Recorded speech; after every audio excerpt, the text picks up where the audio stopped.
జర్నలిస్టులకందరికీ గుండె పగిలిపోయిన వార్త. స్వేచ్ఛ ఇక లేదు అనే వార్త నిన్నటి నుంచి అందరినీ తీవ్రంగా కలిచివేసింది. జర్నలిస్టు స్వేచ్ఛ అంత్యక్రియలు ముగిశాయి. అంశానికి సంబంధించిన బ్రేకింగ్ న్యూస్ మీరు చూస్తున్నారు. స్వేచ్ఛకు కన్నీటి వీడ్కోలు పలికారు ఆత్మీయులు. కడసారి వీడ్కోలు పలికేందుకు కుటుంబ సభ్యులు అక్కడికి చేరుకున్నారు. ఆ అంతిమ యాత్ర, ఆ దృశ్యాలను మీరు చూడడం జరుగుతోంది ఆర్టీవీ స్క్రీన్ మీద. అడిక్మిట్లోని అంబర్ నగర్లో అంత్యక్రియలు జరిగాయి. నిన్న రాత్రి బలవన్ మరణానికి పాల్పడ్డారు జర్నలిస్ట్ స్వేచ్ఛ మరణం యావత్ జర్నలిస్ట్ లోకాన్నే కాదు, మరీ ముఖ్యంగా మహిళా లోకాన్ని తీవ్ర దిగ్భ్రాంతికి గురి చేస్తుంది. ఎందుకంటే ఆమె ఎదిగిన తీరు, ఆమె మాట్లాడిన తీరు, ఆమె నిలదొక్కున్న తీరు, ఆమె రాణించిన తీరు, ఆమె మాట, ఆమె కవిత్వం ఎప్పుడు సమాజాన్ని స్పృశిస్తూ ఉండేవి. సమాజంలోని పీడిత వర్గాలకు అండగా నిలిచేవి.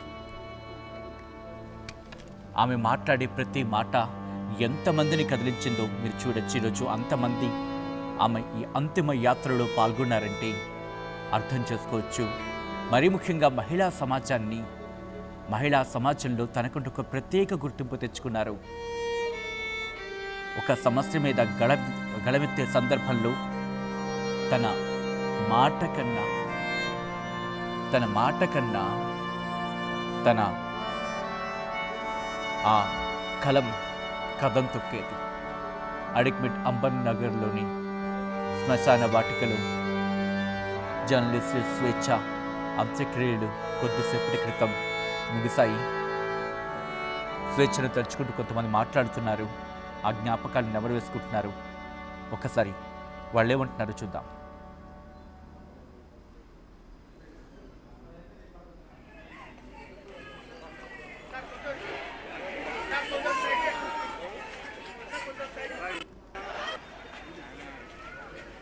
ఆ విజువల్స్ మీరు చూస్తున్నారు. ఆ అంతిమ యాత్ర వెళ్ళిన చోట ప్రతి ఒక్కరు కూడా స్వేచ్ఛను గుర్తు చేసుకుంటూనే ఉన్నారు.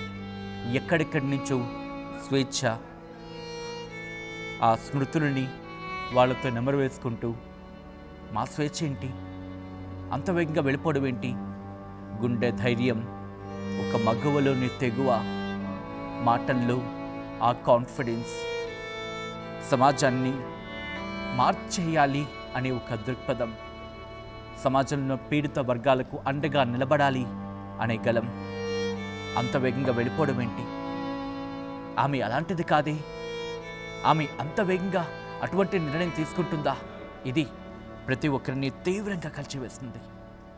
స్వేచ్ఛ ఒక్కసారి లేమ్మా, స్వేచ్ఛ ఒక్కసారి మాతో మాట్లాడు, స్వేచ్ఛ మాతో మాట్లాడు. నిన్నే కదా మనం మాట్లాడుకున్నాం. ఇన్ఫ్యాక్ట్ నిన్నటి నుంచి మేము కొంతమందితో మాట్లాడుకునే సందర్భంలో నిన్నే నేను తనతో మాట్లాడింది. మరికొంతమంది అన్నారు, మొన్నే తనతో నేను మాట్లాడాను. ఇలాంటి కాన్వర్సేషనే, అరే ఒక గంట క్రితమే నేను తనతో మాట్లాడాను, ఇలా జరిగిందా, లేదు నేను నమ్మలేకపోతున్నా. ఇదే కాన్వర్సేషన్ రాత్రి దాదాపుగా 9:30 నుంచి 10:30 ప్రాంతంలో ఎవ్వరూ నమ్మలేదు. నమ్మశక్యం కాని వార్త అది. ఎందుకంటే అంత బలహీనమైన మనస్తత్వం కాదు. మా ప్రతినిధి పవన్ అప్డేట్స్ అందించేందుకు లైవ్లో సిద్ధంగా ఉన్నారు. ఒక్కసారి నేను పవన్ దగ్గరికి వెళ్ళే ప్రయత్నం చేస్తాను. అంతిమ యాత్ర ముగిసింది. కడసారి వీడ్కోలు పలికేందుకు అక్కడికి చేరుకున్న జనం ఒక్కసారి మీరు చూడొచ్చు. మా ప్రతినిధి పవన్ అప్డేట్స్ అందించేందుకు సిద్ధంగా ఉన్నారు. హుజూరని ఉండాలి అనేటటువంటి ఆలోచన లేదా మీకు? ఏదైనా సవాల్ చేసేటటువంటి ఒక ఆలోచనతోనే ఉండేది. ఎవరి దగ్గరైనా కానీ ఒక పులి పిల్లలాగా మాట్లాడేది, ఒక సింహం లాగా దూసుకుపోయేది ఆమె. అట్లాంటి ఆమెను పూర్ణచందర్ బాదావత్ అనేటటువంటి ఒక కల్చరల్ ప్రోగ్రామ్స్ చేసేటటువంటి టీ న్యూస్లా సంతోష్ ఎంపీ సంతోష్ కుమార్కి ఒక పిఏగా నేను ఉంటున్నా. గ్రీన్ ఇండియా ఛాలెంజ్, కోటీశ్వరుణ్ణి, నీకెన్ని కావాలంటే అన్ని చేసేస్తా, నీకు విల్లాలు కట్టిస్తా, నేను మినిస్టర్ని అయితా అని చెప్పేసి రాజకీయ పార్టీ ప్రోద్బలంతోని, ఒక డబ్బు మదముతోని నా బిడ్డను ట్రాప్లో పెట్టేసి, నా బిడ్డకు అలాంటి హత్య చేసిండు పూర్ణచందర్ భాగవత్, ఆయనను కఠినంగా శిక్షించాలి అని చెప్పేసి నేను కోరుకుంటున్నాను. ఇంకా ఏ మహిళలను, చాలా మంది మహిళల్ని ఆయన చాలా మంది ట్రాప్లో పెట్టి ఆయన చాలా మంది జీవితాలను నాశనం చేసిండు. కాబట్టి ఏ రాజకీయ ప్రోద్బలం ఉన్నా సరే మొత్తం జర్నలిస్టులంతా కూడా మీకు ఒక జర్నలిస్టు సింహమే అందరికీ క్లాసులు చెప్పేది, మహిళా జర్నలిస్టులకు మీటింగులు పెట్టి క్లాసులు చెప్పేది, వాళ్ళు పరిష్కారం చెప్పేది. ఆమె ఎన్నెన్ని పుస్తకాలు చదివింది, నేను కూడా చదవలేదు అన్ని పుస్తకాలు. ఆమె అమ్మ నువ్వు ఎందుకు భయపడతావు, నేను అన్ని నాది నేను చూసుకుంటా కదా అని చెప్పేసి నాకే ధైర్యం చెప్పినటువంటి ఆ అమ్మాయిని ట్రాప్ చేసి ఆమె జీవితాన్ని ముగించేలా వాడు చేసిండు. వాడే హంతకుడు, వాడు హంతకుడు అని చెప్పేసి ఇవన్నీ కేసు పెట్టి ఇవన్నీ శిక్షించాలి, వాడిని జైలుకు పంపాలి. ఇంకా వానికి మద్దతు ఇచ్చినటువంటి ఎవరైనా ఉన్నా సరే వాళ్ళందరినీ కూడా శిక్షించాలని చెప్పేసి, అలాంటి వాళ్ళ పట్లన అందరూ మహిళలందరూ కూడా అప్రమత్తంగా ఉండాలి, మెలకువతోని ఉండాలి. ఎంత ధైర్యం ఉన్నా సరే వాళ్ళను కూడా ట్రాప్లో పెట్టేటటువంటి తెలివిపరులు, మోసకారులు ఈ పితృస్వామిక సమాజంలో ఉన్నారు. కాబట్టి అందరూ కూడా అలర్ట్గా ఉండాలి, మెలకువగా ఉండాలి. ఆమె ఎప్పుడు కూడా ఎవరికి తల వంచలేదు ఆమె. కాబట్టి ఆమె అంటే చాలా మందికి కోపం ఉంటుంది, అమ్మో ఆమె అంటే ఇట్లా మాట్లాడేస్తుంది అని చెప్పేసి. అందుకోసమే ఎవరైనా సరే మాట్లాడే దాంట్లో, ఆమె ఉద్యమించే దాంట్లో, ఆమె రచనలలో అవన్నీ కూడా ఆమెను ఆదర్శంగా తీసుకొని మనము ముందుకు పోవాలి. అలాంటి ఇంకా ఘటన జరగకుండా మనం అందరం కూడా మెలకువతోని ఉండాలి, ఇవన్నీ శిక్షించాలి. శిక్షించే వరకు జర్నలిస్టు మిత్రులు కానీ ఇంకా ఎవరైనా సరే అన్ని సంఘాల వాళ్ళు, మహిళా సంఘాల వాళ్ళు, రాజకీయ పార్టీల వాళ్ళు కూడా ఎవరు ముందుకు వస్తారు ఆ నేరస్తుని శిక్షించడానికి, కాపాడుతున్న వాళ్ళు ఎవరో ముందుకు రావాలి అని చెప్పేసి నేను డిమాండ్ చేస్తున్నా. ఇప్పుడు చిన్న పాప ఉంది కదమ్మా, పాప పరిస్థితి ఏంటి? ఏమన్నా డెసిషన్ తీసుకున్నారు మేడం? మేము బాధలో ఉన్నాము. పాప పరిస్థితి ఏం చెప్పమంటారు చెప్పండి? ఆ పాప వాళ్ళ అమ్మ కోసము ఏమి జరుగుతుంది, మా అమ్మకని తెల్లవార్లు నిద్రపోకుండా మా అమ్మ గొడవ జరిగింది అని కాపలా ఉన్నది. మా మనవరాలు ఆమె కాపలా ఉన్నది, వాళ్ళ అమ్మని రక్షించుకోవడానికి కోసమే వాళ్ళ అమ్మతో ఉన్నది. వాళ్ళ అమ్మకి ప్రమాదం జరుగుతుందని చెప్పేసి ఆమె వాళ్ళ అమ్మతో ఉన్నది. ఆమెకి ఎన్ని కష్టాలైనా భరించుకుంటున్న మనవరాలు చాలా 14 సంవత్సరాలే కానీ ఆమెకు చాలా నాకంటే ఎక్కువ ఒక మెచ్యూరిటీ అనేది ఉన్నది నా మనవరాలకి. అందుకోసము ఆమె అమ్మాయి ఏమంటారు అనేది మీరు అడిగితే మేము ఏం చెప్పమండి. ఆ అమ్మాయి కూడా నిర్ణయించుకుంటుంది. మనం అందరం ఉన్నాం కదా, మద్దతు చేస్తాం కదా, ఏ సమస్యలు ఉన్నా ముందర ఉంటాం కదా. ఇదే స్ఫూర్తి, వాళ్ళ అమ్మ స్ఫూర్తిదే ఆమె నేర్చుకుంటుంది. ఆమె కూడా అన్నిటికి వ్యతిరేకంగా, ఈ అణచివేతకు వ్యతిరేకంగా, ఇలాంటి మోసాలకు వ్యతిరేకంగా ఆమె కూడా పోరాటం చేస్తుంది, నేర్చుకుంటున్నది. వాళ్ళ అమ్మ చావుతోని, వాళ్ళ అమ్మను హత్య చేసిన దాంతోని ఆ అమ్మాయి నేర్చుకుంటున్నది ఈ మగవాళ్ళు ఎంత మోసకారులు ఉంటారో ఆమె చిన్న వయసులోనే ఆమె అనుభవించింది, నేర్చుకుంటున్నది. అందుకోసమే ఆ పాప నిర్ణయించుకుంటుంది. మనం అందరం ఉన్నాం కదా ఆమె కోసము, అదే తెలియజేస్తున్నాను.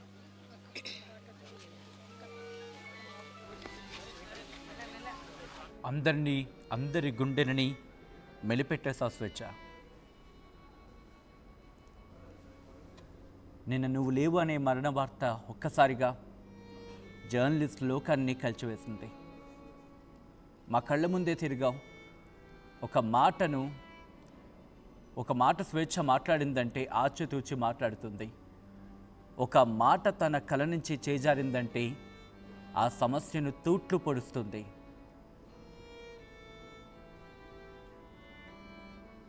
స్వేచ్ఛ మాట్లాడిందంటే దానికి ఒక ప్రాణం పోస్తుంది. ఎన్నో కథలకు ప్రాణం పోస్తావు నీ గొంతుతో. ఎన్నో సమస్యలను ఛిద్రం చేసే ప్రయత్నం చేశావు. ఆ సమస్య మూలాల గురించి మాట్లాడే ప్రయత్నం చేశావు. నీ కంఠంతో ఆ సమస్యల మీద విరుచుకుపడ్డావు. నీ కలంతో ఆ సమస్యల గుండెల మీద గుచ్చావు. ఎన్ని సమస్యలను టేకప్ చేశావు, ఎన్ని సమస్యలని నువ్వు నీ నోటితో చదివావు, ఎన్ని సమస్యలని నీ కలంతో ఈ ప్రపంచానికి తెలిసేలా చేశావు. ఆ ఒక్క సమస్య ఏమొచ్చింది? ఎవరితోనే చెప్పుంటే బాగుండు కదా. ఆ తెలిసిన సమస్యకు సంబంధించి ఒక్కసారి ఆలోచించలేకపోయావు. ఇన్ని అధిగమించిన నువ్వు ఆ ఒక్క క్షణం నీ కూతురు గురించి ఆలోచించుంటే బాగుండు కదా స్వేచ్ఛ.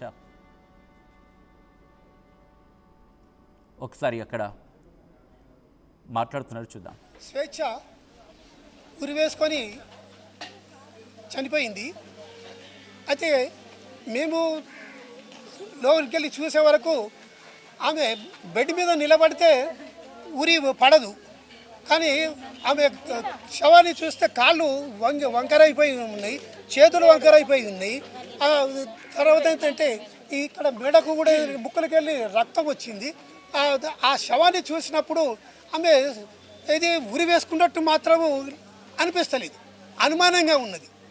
ఆమె ఒకవేళ ఉరి తనకు తానే వేసుకొని ఉంటే వేలాడితే ఆమె కాళ్ళు కిందికి ఆంతాయి, కిందికి ఆనంత డిస్టెన్సే ఉన్నది. కానీ మరి ఇక్కడ ఏం జరిగిందా అనేది డౌట్ఫుల్గానే ఉన్నది. మా ఉద్దేశము ఈ మరణంపై ఇది తప్పనిసరిగా ప్రభుత్వం నుండి విచారణ జరిపించి ఇది మాకు న్యాయం జరిగేటట్టు చూడాలని చెప్పేసి మేము డిమాండ్ చేస్తున్నాం. అయితే ఏంటంటే మా కూతురు జర్నలిజం 20 సంవత్సరాలు దాటింది, జర్నలిజంలో ఉండబట్టి 2 దశాబ్దాలు దాటింది. చాలా ఏంటంటే అనుభవం ఉన్న జర్నలిస్టు, ఆమె టాలెంట్ ఉన్న ఆమెస్టు, ఆమె స్క్రిప్ట్లు తనకు తానే స్వయంగా తయారు చేసుకొని ఆమె వెళ్ళేది.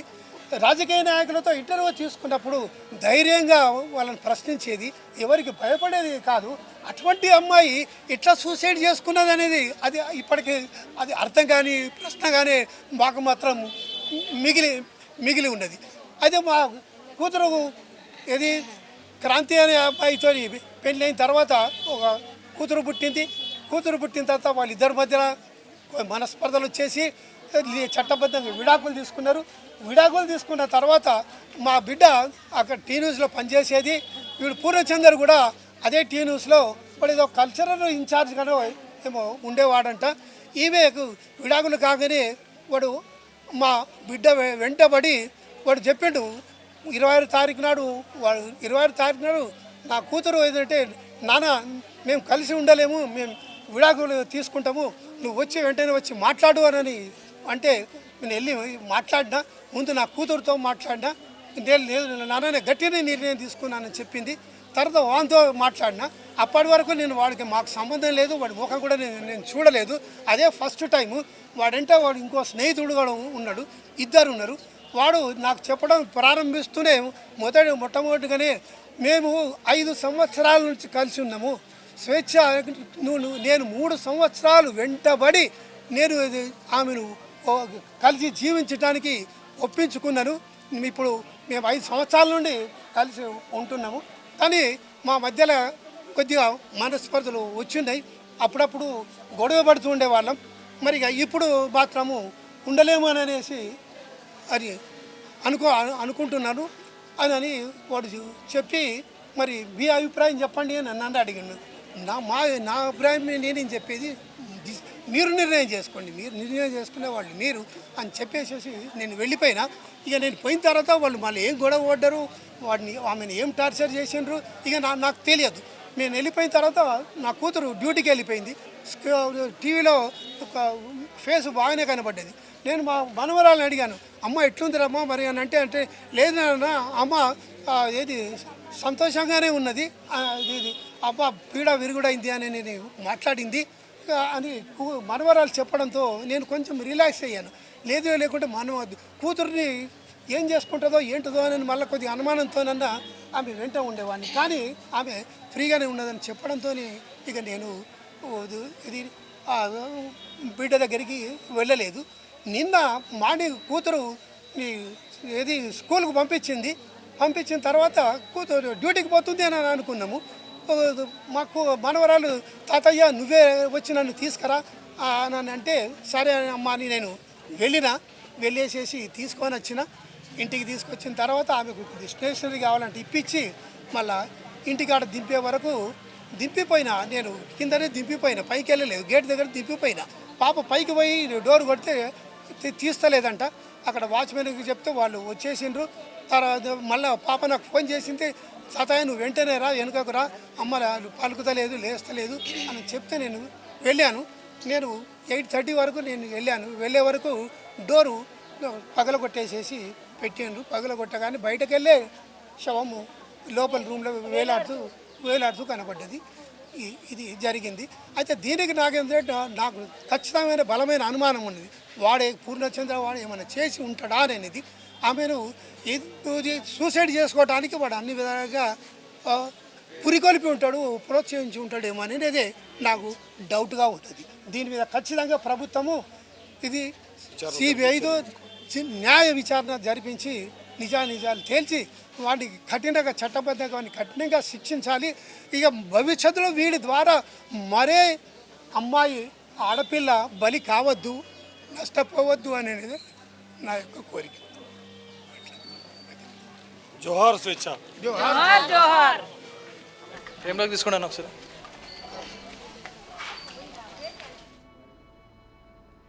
రైట్, అది స్వేచ్ఛ మరణం మీద స్వేచ్ఛ తండ్రి శంకర్ ఆయన దిగ్భ్రాంతి వ్యక్తం చేస్తున్నారు, ఆవేదన వ్యక్తం చేస్తున్నారు. మరి ముఖ్యంగా పూర్ణచందర్కి సంబంధించి పూర్ణచందర్ ఈ ఘటనకు రైట్ కంటిన్యూ చేద్దాం. అంతకన్నా ముందు అక్కడ రియాక్షన్స్ వస్తున్నాయి, రియాక్షన్స్ చూద్దాం. పోరాటాల కుటుంబం నుంచి వచ్చినటువంటి స్వేచ్ఛ చిన్ననాటి నుండే అనేక సమస్యలను ధైర్యంగా ఎదుర్కొని దాదాపు 18 సంవత్సరాల జర్నలిజంలో నిష్పక్షపాతంగా ఎన్నో వెలుగు తీయడం, ఎవరైనా అధైర్యపడితే దగ్గరుండి ధైర్యం చెప్పినటువంటి స్వేచ్ఛ. మరి ఆమె ఈరోజు ఇలా ఆత్మహత్యకు పాల్పడడం అనేది చాలా దురదృష్టకరం. ఇలాంటి సంఘటనలు మళ్ళీ పునరావృతం కాకుండా ఖచ్చితంగా మహిళలకు ధైర్యం చెప్పేటట్లు, ఒక భరోసా ఇచ్చేటట్లు, సమస్య ఏదైనా సరే ధైర్యంగా ఎదుర్కొనేటట్లు మరి అందరూ కూడా కల్పించాల్సిన అవసరం ఉంది. తల్లిదండ్రులు ఎంతో కష్టపడి చిన్ననాటి నుంచి పెంచి పెద్ద చేసి ఒక స్వేచ్ఛగా పేరు తగ్గట్లు ఆమె జర్నలిజాన్ని కాపాడుకోవడం మరి ఈరోజు కావడం చాలా బాధాకరం. ఆ పురుషులను ఖచ్చితంగా శిక్షించాలి. స్వేచ్ఛ ఈరోజు ఈ స్థితికి రావడానికి గల కారణాలు అయితే మనం వెలికి తీసుకోవాలి. నేనైతే నా చేతిలో పెరిగినటువంటి బిడ్డ దూరం అయింది అని అంటే నేను నమ్మలేని పరిస్థితిలో ఉన్నాను. మేమంతా కూడా స్వేచ్ఛ వల్ల అమ్మ నాన్న మేమంతా కూడా ప్రజా సమస్యల పరిష్కారం కోసం ప్రజలలో ఉండి పనిచేసినటువంటి ఒక సామాజిక కోణం నుంచి వచ్చినటువంటి వాళ్ళం. ఆ కుటుంబం నుంచి వచ్చినటువంటి స్వేచ్ఛ చాలా ఇన్స్పైర్ సమాజానికి. ఆమె మాట్లాడే ప్రతి మాట కానీ, ఆమె రాసే ప్రతి రాత కానీ ప్రతిదీ కూడా సమాజానికి, అదేవిధంగా మహిళల్ని ఇన్స్పైర్ చేసేటువంటిది, మహిళల్ని ప్రభావితం చేసేదిగా ఉంటుంది. అట్లాంటి స్వేచ్ఛ ఈ మధ్యలో ఈ రకంగా చనిపోవడానికి అంటే ఎన్నో బలమైనటువంటి కారణాలు ఉంటే తప్ప ఆ స్థితికి పోదు. ఎందుకంటే చాలామంది మహిళలకు ధైర్యాన్ని ఇచ్చేటువంటి అమ్మాయి మేము ఊహించలేకపోతున్నాం. కాబట్టి ఈమె చావుకు కారణమైనటువంటి కారణాలు ఏవైనా అవి వెలికి తీసి భవిష్యత్తులో ఇట్లాంటి సంఘటనలు జరగకుండా ఖచ్చితంగా చర్యలు తీసుకోవాలి, విచారణ జరపాలని చెప్పేసి నేను కోరుతున్నాను. స్వేచ్ఛ మరణం అనేటువంటిది తెలంగాణ సమాజానికి చెరని లోటు.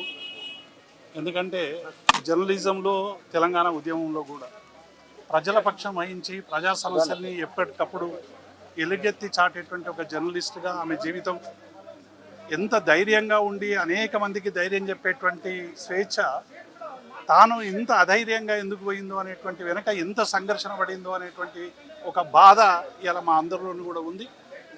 నాకు చివరి డిబేట్ ఆమె మరణించే ముందు 26 సాయంత్రం 27 నాడు మరణిస్తే 26 సాయంత్రం 2 గంటల పాటు ఉద్యోగులకు సంబంధించినటువంటి అనేక సమస్యల మీద ఆ డిబేట్లో ఇద్దరం ఆమె ఈ ప్రభుత్వం అట్లాగే ఉద్యోగులకు సంబంధించినటువంటి అనేక సమస్యల మీద ఆమె గలమెత్తి ఇలా ఆ సమస్యలు పరిష్కారం కావాలని ప్రభుత్వ దృష్టికి తీసుకురావడానికి ఆమె చేసినటువంటి ప్రయత్నం, చివరి ప్రయత్నం కూడా అన్ని వర్గాలకు న్యాయం జరగాలనేటువంటి కోణంలోనే ఆమె చివరి వరకు కూడా బతికింది.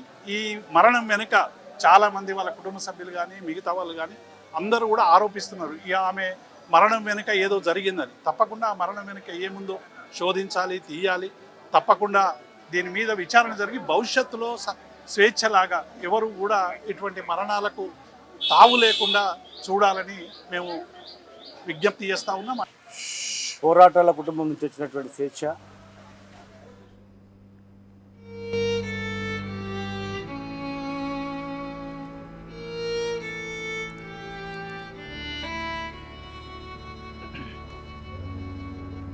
రైట్, అక్కడికి చేరుకున్న ప్రతి ఒక్కరూ కూడా స్వేచ్ఛకు సంబంధించి తను సమాజానికి ఏం చేసింది అనే అంశం కన్నా ఎంత చేసింది అనే అంశాన్ని చెప్పుకుంటున్నారు. అంటే అర్థం చేసుకోవచ్చు ఎటువంటి ముద్ర తను ఆ జర్నలిజంలో తన ఆ ముద్రను ఏ స్థాయిలో రిజిస్టర్ చేస్తుంది అనేది. మా ప్రతినిధి పవన్ మరింత సమాచారం అందించేందుకు లైవ్లో సిద్ధంగా ఉన్నారు. పవన్, ఇటు స్వేచ్ఛ తండ్రి మాట్లాడిన సందర్భాన్ని చూసాం, స్వేచ్ఛ తల్లి మాట్లాడిన సందర్భాన్ని చూసాం. మిగిలిన వాడు తన సన్నిహితులు కావచ్చు, లేకపోతే తనకి దగ్గరగా ఉన్న వాళ్ళు కావచ్చు, వాళ్ళ స్నేహితులు కావచ్చు, ఏమంటున్నారు దానికి సంబంధించి వాళ్ళ అంటే స్వేచ్ఛ లేని మాట ఎవరు జీర్ణించుకోలేకపోతున్నాం, చాలా కష్టంగా ఉందని చెప్పాలి. బట్ ఎటువంటి అభిప్రాయాన్ని వ్యక్తం చేయడం జరుగుతోంది, ఎటువంటి స్మృతుల్ని, ఎటువంటి జ్ఞాపకాలని నెంబర్ వేసుకుంటున్నారు? రైట్ సచిన్, ఆ స్వేచ్ఛ మరణాన్ని అయితే ప్రతి ఒక్కరు కూడా జీర్ణించుకోలేకపోతూ ఉన్నారు. ఎందుకంటే చాలా ధైర్యంగా ఉండే ఆ వ్యక్తి ఒక మహిళ ఉండి ఇంతటి ఒక జర్నలిస్ట్గా ఎంతో పొలిటీషియన్స్ని సైతం ప్రతి ఒక్కరిని కూడా ప్రశ్నిస్తూ ముందుకెళ్ళే మా స్వేచ్ఛ ఆత్మహత్య చేసుకుందంటే దానికి కారణం పూర్ణచంద్రరావు అంటూ కూడా వారు తండ్రి ఆవేదన వ్యక్తం చేయడం జరిగింది, తల్లి కూడా మాట్లాడడం జరిగింది. సో ప్రతి ఒక్కరు కూడా ప్రతి ఒక్కరు కూడా షాకింగ్గానే అనిపిస్తుంది. రాజకీయ నాయకుల నుంచి కూడా వారి మిత్రులు కానీ, తోటి మీడియా మిత్రులు కానీ, తోటి జర్నలిస్టులు ప్రతి ఒక్కరు కూడా వచ్చి సంతాపం వ్యక్తం చేస్తూ ఉన్నారు. స్వేచ్ఛ లేని లోటు ఎవరు తీర్చలేరు.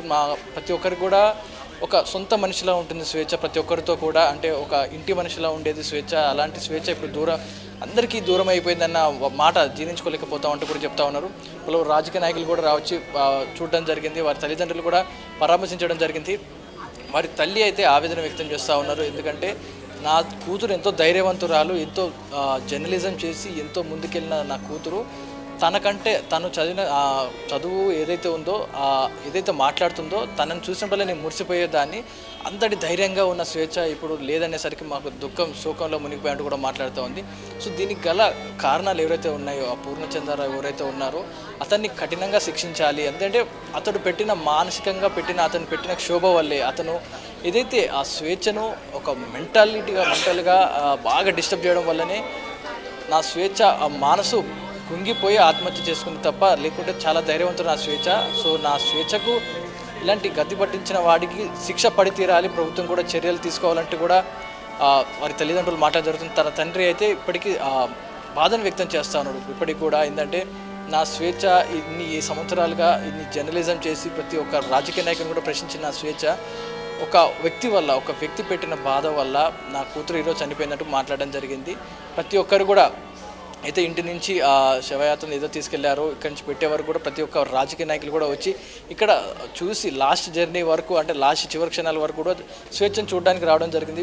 ముఖ్యంగా బీఆర్ఎస్ నేతలు ఎవరైతే తను టీనీస్లో చేసింది కాబట్టి బీఆర్ఎస్ నేతలు కూడా ప్రతి ఒక్కరు కూడా వచ్చి పరామర్శించడం జరిగింది. వారి తల్లిదండ్రుల్ని దగ్గరుండి అక్కడి చేర్చుకొని మేము ఉన్నామన్న ధైర్యం చెప్పడం జరిగింది. తన కూతురు కూడా ఏదైతే ఇప్పుడు తన కూతురు కూడా తన మనవరాలు ఎవరైతే ఉందో తల్లిదండ్రులు పవన్ ఒక్కసారి ఎవరైనా ఉన్నారా అంటే చూసుకుంటాం. పవన్ అక్కడికి వందలాది మంది కాదు వేలాది మంది అక్కడికి చేరుకున్న సందర్భం. ఐ రిక్వెస్ట్ ఒక్కసారి మీ లైన్లోనే ఉండండి. ఆ విజువల్స్ మీరు చూడొచ్చు. స్వేచ్ఛ ఇక లేదు అనే మరణ వార్త కేవలం జర్నలిస్టు సమాజానికో మహిళా సమాజానికో మాత్రమే పరిమితం కాలేదు. తెలుగులో స్వేచ్ఛ అనే పేరు తెలియని వాళ్ళు ఉండరు అనడంలో అతిశయోక్తి లేదని చెప్పుకోవాలి. ఎందుకంటే ఎక్కడో చోట ఏదో కోణంలో ఎప్పుడో ఒకప్పుడు అందరికీ సుపరిచితమైన ముఖమే, అందరికీ తెలిసిన వ్యక్తి. అది తన మాటల రూపంలో కావచ్చు, లేకపోతే న్యూస్ ప్రెజెంటర్గా కావచ్చు, న్యూస్ యాంకర్గా కావచ్చు, ఎక్కడో చోట ఏదొనొక సందర్భంలో అందరినీ కూడా దాదాపు టచ్ చేశారు స్వేచ్ఛ. ఎందుకంటే ఆ గొంతులో గాంభీర్యం అలాంటిది, ఆ కలంకున్న పదును లాంటిది. అలాంటి స్వేచ్ఛ ఈరోజు మన మధ్య లేకపోవడం బహుశా ఇదొక వెలితనే చెప్పుకోవాలి.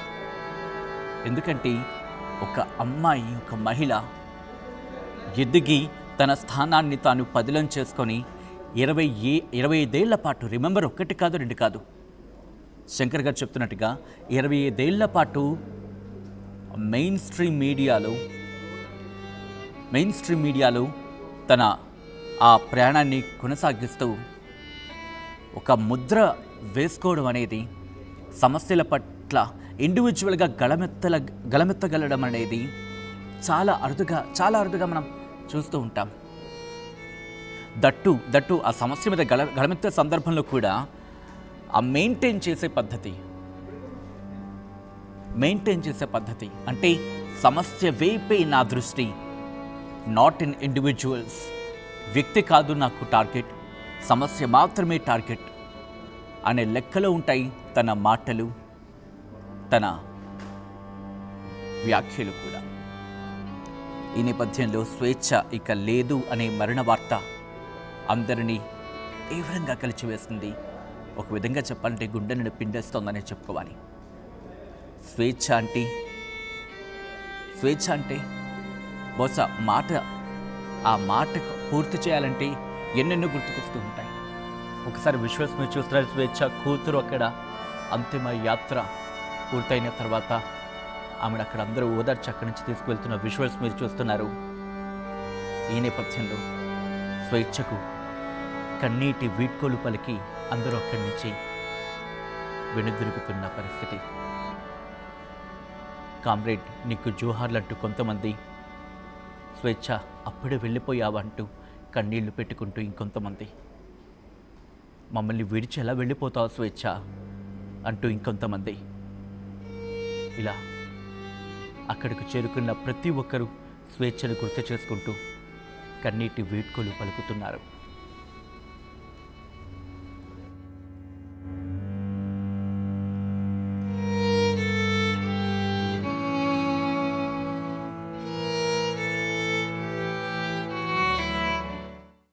అసలైన తొలి వెలుగు.